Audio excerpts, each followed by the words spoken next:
delicious. So you're gonna have another kid? No, not me, my chicken. Well, you didn't. That's I don't know. So many euphemisms in the Midwest. You can't ever tell.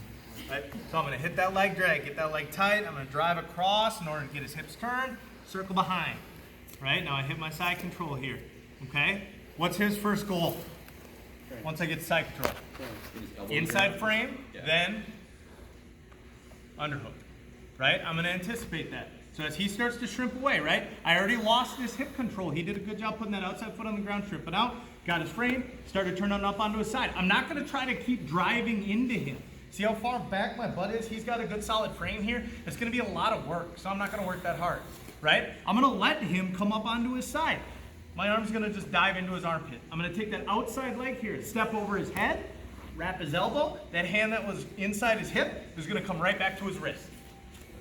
All right? I'm gonna wrap my own wrist and I'm gonna keep his hand away from him. Okay?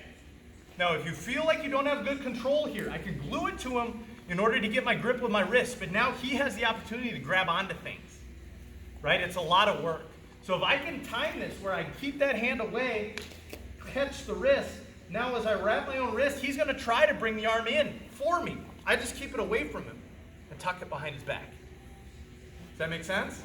So rather than, and not that this is a bad thing, right? Not that it's bad to glue his hand to him for control and now start finishing the Kimura.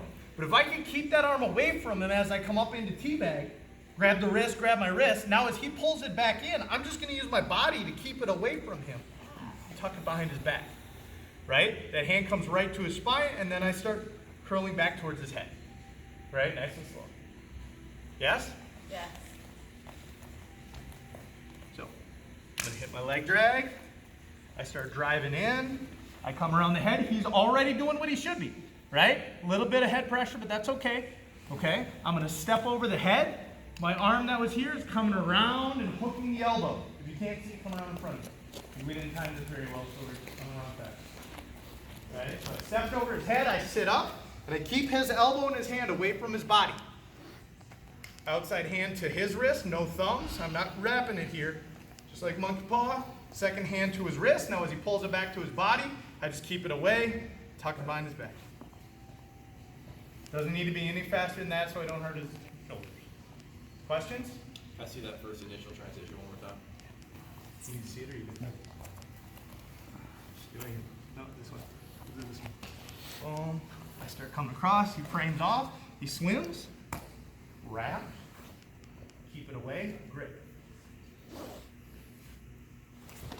Yes? Can't nod and stretch your head. Those are two opposing. All right. 1, 2, 3.